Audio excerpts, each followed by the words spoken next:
al frente, pero seguiré, por supuesto, trabajando y acompañando al grupo municipal y a este proyecto que estoy convencida que será el que finalmente cambiará Orihuela. Motivos profesionales. Esto también ha sido interpretado por algunos como que los concejales de la oposición estáis siendo maltratados por el equipo de gobierno. Sí, bueno, se ha hecho mucho hincapié en eso en las noticias que han salido en prensa.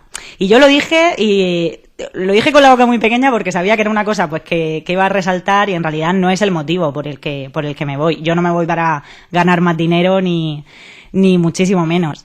Sí que es verdad que es una cosa pues que añade dificultades a la labor o a la tarea que ya es por sí complicada, ¿no? de hacer política institucional y hacerlo desde la oposición. Pues una situación en la que sí que se nos asfixia un poco económicamente porque no se nos da suficientes recursos económicos. Esto al final es simplemente lo que hace es condicionarnos porque nosotros estamos obligados no solo a ocupar nuestros cargos de concejales, sino además a llevar en paralelo toda la carga pues, de nuestras vidas académicas o nuestras vidas profesionales para poder ir avanzando. No estamos liberados, digamos, y eso pues lo dificulta un poco más, pero no es el motivo sustancial que me ha llevado a dejar. Lo de la política por vocación, ¿verdad? Ya se ve de otra forma cuando uno está en las instituciones. No, a ver, siempre lo he dicho, ¿no? Somos necesarios e imprescindibles muchísima gente, no solo los cargos públicos y los concejales. Y el tema es que, claro, cuando nosotros llegamos a la política lo hicimos con un convencimiento y con una idea muy clara, que era que no queríamos ser políticos profesionales. Precisamente, gran parte del problema que tiene la política en este país es que ha habido mucha gente parasitando nuestras instituciones y haciendo precisamente de sus cargos públicos e institucionales su única empresa personal. Y ahí radica la diferencia, a lo mejor, que hay entre gente pues de partidos tradicionales que se dedica a la política y que su salida personal es la de la política, y gente como nosotros que lo hacemos con la voluntad explícita de estar de paso.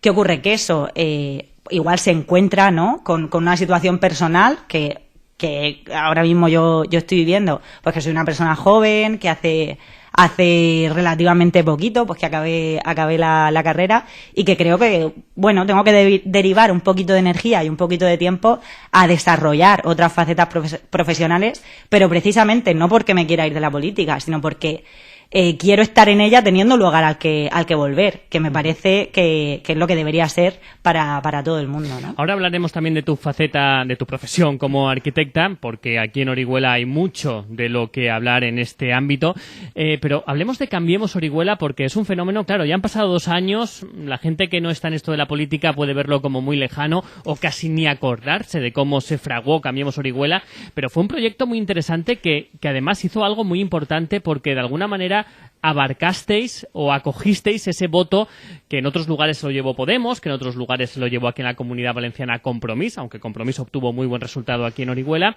Pero claro, veníais de partidos, o es una coalición, Cambiemos, de partidos que venían de la alcaldía, de estar de la alcaldía, como es Los Verdes, de Izquierda Unida, que estaba sin entrar al ayuntamiento desde hacía mucho tiempo. Hicisteis una coalición que creo que obtuvo unos resultados más que positivos.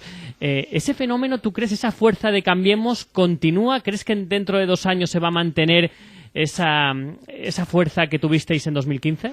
Sí, a ver, yo creo precisamente que lo bonito que tuvo Cambiemos en su día y la potencia que tenía, ¿no? Y precisamente por lo cual obtuvo unos buenos resultados, era precisamente que trascendía de la idea partido político tradicional, ¿no? Y se convertía no solo en una coalición de partidos es la fórmula jurídica con la que concurrimos a las elecciones porque nos pareció lo más adecuado, pero en realidad no era una simple coalición, sino una plataforma que pretendía aglutinar pues a partidos que se consideraban transformadores, digamos, pero no solo eso, sino a otro tipo de fuerzas u organizaciones que quisieran verse representados y simplemente pues a personas con voluntad de cambio, ¿no? De hecho, del propio partido Podemos también hubo mucha gente que decidió participar y sumarse a nuestras listas.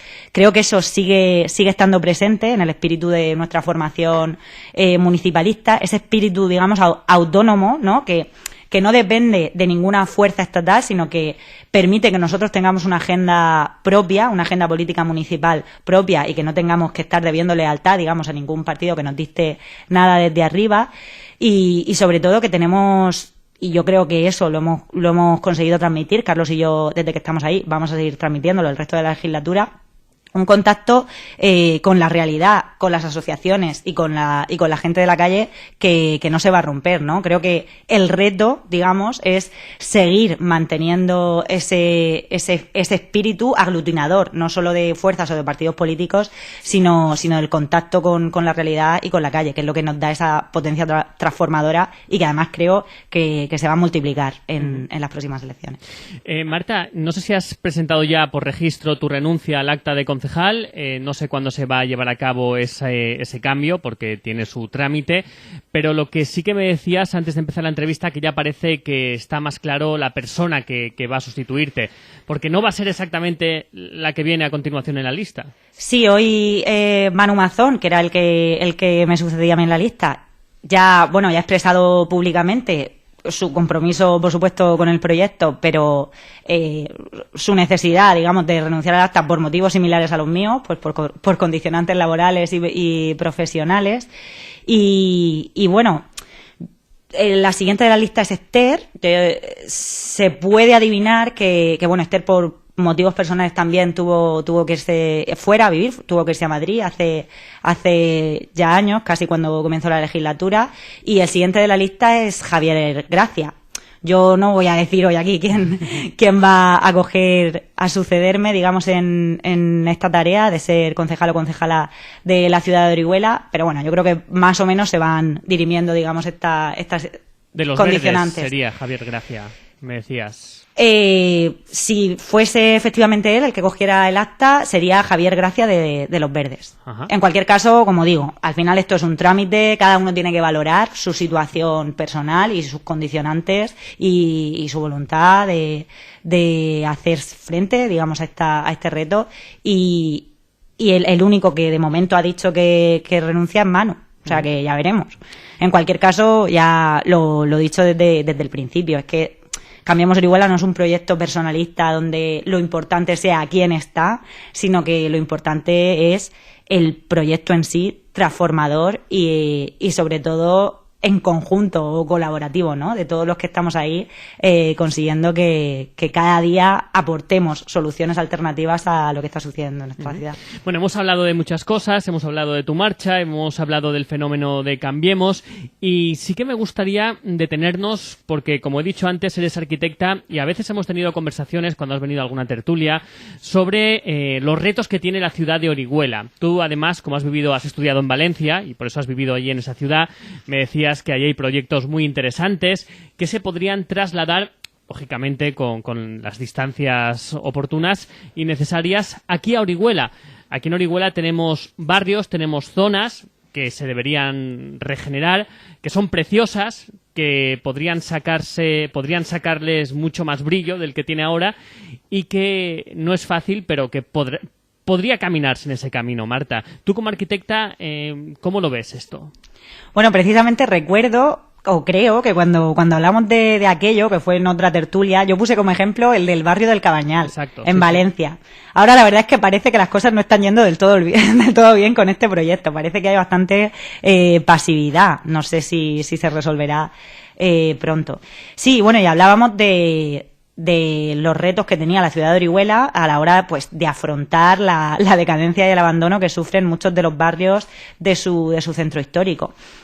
Yo creo que tenemos ejemplos no solo en nuestro país, que por supuesto que los hay, sino ejemplos, pues, de nuestro entorno que nos hacen, pues, entender que es posible reactivar, digamos, zonas deprimidas de los centros históricos, pero que es necesario poner empeño, ¿no? Y es necesario empezar a aplicar políticas públicas para que los barrios se reactiven. Creo que ha habido un error que se suele repetir en este tipo de proyectos en muchas ciudades, que es el de la gentrificación. Muchas veces lo que se hace es coger un barrio y no sé si intencionadamente o no, pero muchas veces es lo que ocurre finalmente cuando se implementan medidas de reactivación.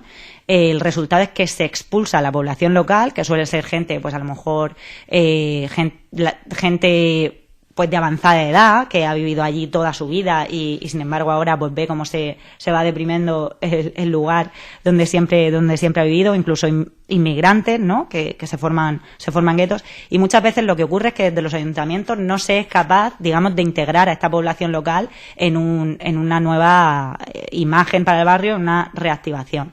Creo que es un error al que deberíamos atender en caso de intentar pues reactivar los barrios del Cinturón, del Monte de San Miguel, pero en cualquier caso, políticas públicas de reactivación, pues intentar fomentar el comercio local dando subvenciones a la gente que digamos se anime a montar un negocio para que lo haga.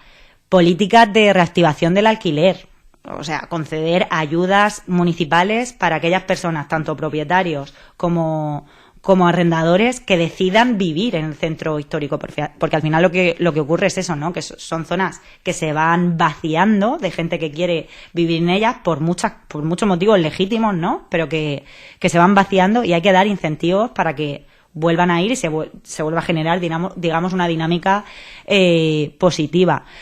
Ayudas es fundamental, lo hemos dicho muchísimas veces. Ayudas para la rehabilitación de los edificios, ayudas para los pequeños propietarios, tanto de viviendas particulares como de comunidades de vecinos, para que puedan hacer frente a la rehabilitación de sus viviendas. Simplemente el hecho de cuidar la imagen de las calles y de los espacios públicos. Es que tenemos barrios que se encuentran céntricos dentro de nuestra ciudad y muy, muy cerquita de calles tan importantes como la calle Mayor, que están terriblemente degradados, pero físicamente. Invertir ahí. Hay un montón, digamos, de pequeños elementos o de pequeñas políticas que se pueden activar desde lo municipal y que actualmente no se está haciendo nada. Por intentar pues generar un proceso de reactivación, ¿no? Uh-huh. Hombre, es una tarea costosa, pero se puede. El camino hay que empezar a andarlo, ¿no? Claro, por lo menos hay que tener la conciencia de que eso es un problema que hay que afrontar y empezar a dar pasos y a caminar hacia una solución, con mayor o menor acierto, pero por lo menos caminar hacia una solución. Uh-huh. Marta, para acabar, ¿qué ha sido lo mejor y peor que te llevas de estos 2 años en primera línea de la política como concejal del ayuntamiento? Lo mejor y lo peor. Complicado. Bueno, yo creo que ha sido una experiencia personal maravillosa, porque, bueno, por todo lo que he aprendido del funcionamiento interno de una institución, y la mochila que me llevo también, pues digamos, de habilidades personales que uno desarrolla cuando está ahí, pero sobre todo yo creo por el contacto con la gente, ¿no? Y por cómo cuando estás ahí te das cuenta de cuáles son las necesidades de Orihuela, de todas sus partes, que estábamos hablando antes del centro histórico, pero incorporo ahora, por ejemplo, Orihuela Costa o sus pedanías, ¿no? Que no siempre se tienen en cuenta en el discurso político y hace falta incorporarlos. Pues me llevo eso, ¿no? Conocer a mucha gente que me ha hecho entender de verdad cuál es la realidad de nuestro pueblo. Y negativas, bueno, es que es muy difícil decir algo negativo, la verdad. No sé, supongo que algún enfrentamiento o alguna experiencia puntual, ¿no? Que he tenido con alguno de los concejales, que de hecho muchas veces he denunciado públicamente, que me ha hecho ponerme un poco más triste por entender, no sé, qué concepto se tiene de la política, que es precisamente aquello que queremos cambiar, ¿no? Uh-huh. Marta Guillén, muchísimas gracias por estos 2 años en el ayuntamiento. Gracias. Y mucha suerte, por supuesto, a nivel personal y profesional, y eso, no desconectes del todo de la política, ¿no? Por supuesto que no, aquí estaremos. Continuando con el proyecto de Cambiemos Orihuela. Marta Guillén, hasta hace poquito, concejal del ayuntamiento oriolano, que se marcha. Marta, gracias. Gracias. Seguimos en nuestro magazine Hoy por Hoy Vega Baja. En unos segundos nos marchamos hasta Torrevieja.